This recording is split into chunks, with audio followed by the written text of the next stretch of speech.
할렐루야. 주님께서 우리에게 주신 귀한 하루, 예배로 시작하는 여러분들을 축복합니다. 기도하겠습니다. 아버지 하나님, 우리를 살펴주시고 또한 인도하셔서 이렇게 예배의 자리에 엎드리게 하심을 감사합니다. 주님께서 주신 귀한 하루, 예배로 시작하는 우리에게 하나님의 뜻을 밝히 알려주시고 주님께서 말씀하신 그대로 순종하며 살아갈 수 있도록 우리에게 순종의 마음을 더하여 주시옵소서. 무엇보다도 이 세상을 살면서 주님께서 우리에게 허락하신 귀한 사명을 이루는 삶, 하나님 나라를 내가 있는 곳, 내가 속한 곳에 이루어가는 삶을 살아갈 수 있도록 도와주시옵소서. 주님께서 우리를 부르신 그 의미를 깊이 생각하는 하루가 되게 하여 주시고 또한 주님의 뜻대로 순종하며 또 나보다 못한 사람들, 힘든 사람들을 도와가며 살아갈 수 있는 진정한 그리스도인의 삶을 살아갈 수 있도록 인도하여 주시옵소서. 오늘의 삶을 주님께 의탁하옵고 예수 그리스도의 이름으로 기도하옵나이다. 아멘. 다 함께 찬송가 279장 찬양 드립니다.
이 시간 우리에게 주시는 하나님의 귀한 말씀은 신약 성경 요한계시록 1장 1절에서 3절까지의 말씀입니다.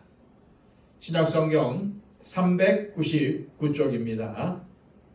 예수 그리스도의 계시라. 이는 하나님이 그에게 주사 반드시 속히 일어날 일들을 그 종들에게 보이시려고 그의 천사를 그 종 요한에게 보내어 알게 하신 것이라. 요한은 하나님의 말씀과 예수 그리스도의 증거, 곧 자기가 본 것을 다 증언하였느니라. 이 예언의 말씀을 읽는 자와 듣는 자와 그 가운데 기록한 것을 지키는 자는 복이 있나니 때가 가까움이라. 아멘.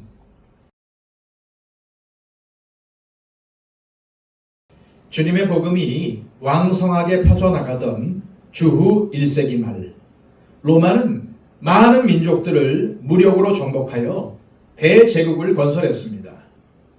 그리고는 정복당한 민족들에게 로마의 황제를 숭배하고 황제의 통치에 순복하게 했습니다.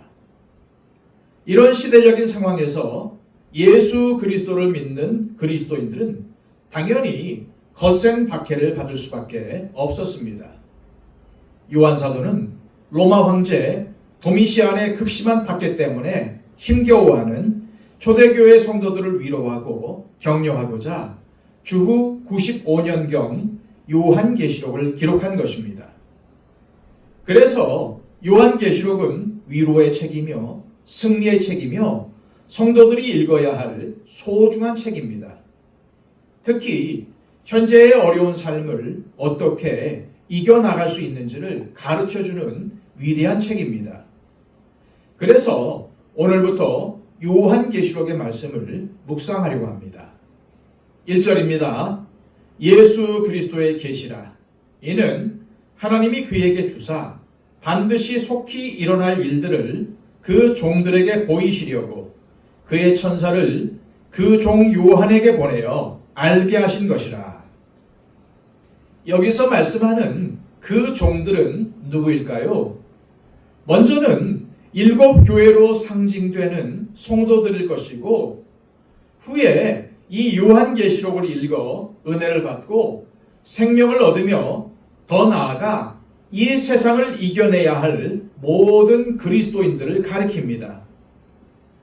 또한 모든 그리스도인들을 종들이라고 표현한 것은 모든 그리스도인들은 마땅히 주님의 말씀대로 살아야 하기 때문입니다. 종들이라는 말은 주인이 있다는 말입니다. 우리는 예수 그리스도를 주님으로 모신 사람들입니다. 그래서 여기 종들은 교회를 말하고 우리 성도들을 말합니다. 우리 그리스도인들을 지칭하는 말인 것입니다. 요한 사도는 그 종들에게 예수 그리스도의 계시를 보이기 위해 이 요한계시록을 기록했다는 것입니다. 감추기 위해서 기록된 것이 아닙니다. 주님의 뜻을 알리기 위해서, 주님의 뜻을 보이기 위해서 요한에게 계시하여 알게 하신 것입니다. 그렇다면 주님께서 오늘 본문을 통해서 우리 그리스도인들에게 주시려는 메시지가 무엇일까요? 3절입니다. 이 예언의 말씀을 읽는 자와 듣는 자와 그 가운데에 기록한 것을 지키는 자는 복이 있나니 때가 가까움이라. 그런데 이 예언의 말씀은 무엇을 말하는 것일까요? 자, 1절과 2절을 다시 보겠습니다. 예수 그리스도의 계시라. 이는 하나님이 그에게 주사 반드시 속히 일어날 일들을 그 종들에게 보이시려고 그의 천사를 그 종 요한에게 보내어 알게 하신 것이라. 요한은 하나님의 말씀과 예수 그리스도의 증거, 곧 자기가 본 것을 다 증언하였느니라. 이 예언의 말씀은 바로 요한 사도가 계시를 통해서 본 것, 곧 하나님의 말씀과 예수 그리스도의 증거입니다. 그리고 반드시 속히 일어날 일이기도 합니다. 우리는 이 예언의 말씀을 미래에 일어날 일들로만 해석해서는 안 됩니다. 이 예언의 말씀인 요한계시록은 하나님 말씀 전체를 의미하는 말로 이해해야 합니다. 예수 그리스도를 통해서 우리가 깨달은 복음, 우리에게 가르쳐 알게 하시는 하나님의 말씀입니다. 그런데 요한 사도는 이 예언의 말씀을 읽는 사람, 듣는 사람, 그 가운데 기록한 것들을 지키는 사람들이 복 있는 사람이라고 합니다. 왜 그렇습니까? 주님께서 다시 오실 때가 가깝기 때문입니다. 요한사도는 이것이 얼마나 중요한지 계시록 22장 7절에서 다시 한번 강조합니다. 보라, 내가 속히 오리니 이 두루마리의 예언의 말씀을 지키는 자가 복이 있으리라 하더라.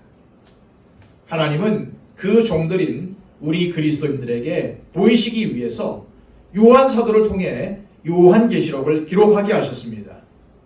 그리고 이 예언의 말씀, 곧 하나님의 말씀을 읽는 자, 듣는 자, 지키는 자가 복이 있다고 하셨습니다. 그렇다면 말씀을 읽는 것, 듣는 것, 지키는 것 모두가 중요한데 그 중에서 더 방점을 찍는 것, 더 중요한 것은 무엇일까요? 말할 필요도 없이 지키는 것입니다. 결국 순종하는 것이 하나님께서 우리에게 말씀을 주신 목표입니다.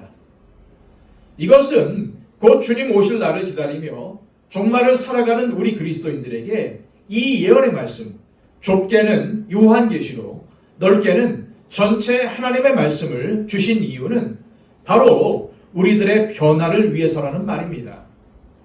이런 관점에서 성경 말씀을 생각해 보십시오.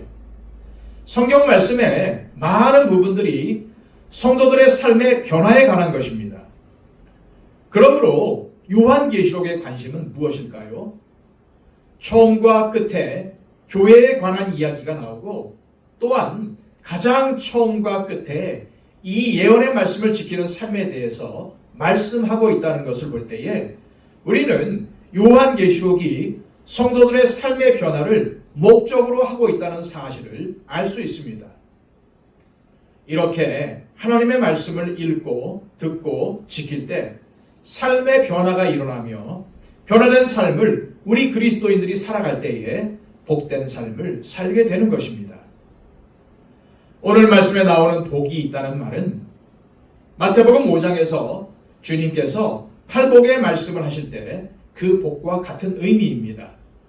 이 복은 물질의 축복과 같은 현세적인 축복을 가리키는 것이 아니라 하나님께서 주시는 축복을 의미합니다. 물론 하나님의 축복 가운데에는 물질의 축복, 건강의 축복도 있을 것입니다. 그러나 그것보다 더 귀하고 고상한 하나님 나라의 축복을 의미하는 것입니다. 이제 우리는 하나님께서 요한 사도를 통해 무슨 말씀을 하실지 알 수 있습니다. 하나님의 계시를 받은 요한이 로마 제국의 박해 속에서 살아가는 성도들에게 정말로 전하고 싶은 메시지가 무엇이겠습니까?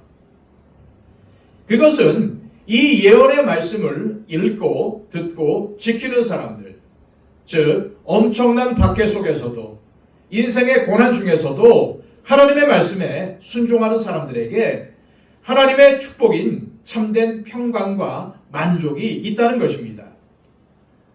그러니 아무리 시대가 어렵고 삶이 힘들더라도 하나님의 말씀을 읽고 듣고 지키기를 게을리 하지 말아야 한다는 것입니다. 그리스도인으로서 하나님의 말씀을 지키는 삶을 살아야 한다는 말입니다. 그렇다면 우리는 언제까지 이렇게 살아야 할까요? 주님 오실 때까지입니다. 우리의 생명이 끝나는 날까지입니다. 하나님께서 우리에게 요한계시록을 주신 이유는 우리의 지식을 채우기 위해서 또는 이것으로 미래를 예언하라는 것이 아닙니다. 또 우리의 귀를 즐겁게 하거나 뭔가 새로운 것을 배우게 하려고 주신 것이 아닙니다. 모든 하나님의 말씀이 마찬가지이지만 우리가 하나님의 말씀을 읽고 듣고 지켜서 하나님의 축복을 누리게 되기를 원하시기 때문입니다. 다시 강조하지만 오늘 말씀의 교훈이 무엇입니까? 말씀을 읽고 깨닫는 것도 중요하지만 더 중요한 것은 순종하는 것입니다. 그리고 우리의 인격과 삶에서 주님을 닮으려는 변화가 일어나고 더 많은 성숙이 있어야 한다는 것입니다. 이 시간 기도하실 때 하나님 아버지, 우리가 늘 말씀을 읽고 듣지만 무엇보다도 말씀을 지키며 순종하는 삶을 살게 하옵소서. 우리의 생각과 의지를 복종시켜 주님의 말씀을 따르게 하시고 그로 인해 우리의 인격과 성품이 변하고 우리의 삶이 주님을 닮아가게 하옵소서. 기도하시기를 바랍니다. 111 기도를 통해서 우리의 기도가 필요한 우리 주변에 있는 분들을 위해 기도해 주시고 특히 초청 대상자들의 심령의 변화를 위해서 간구해 주시기를 바랍니다. 기도하겠습니다.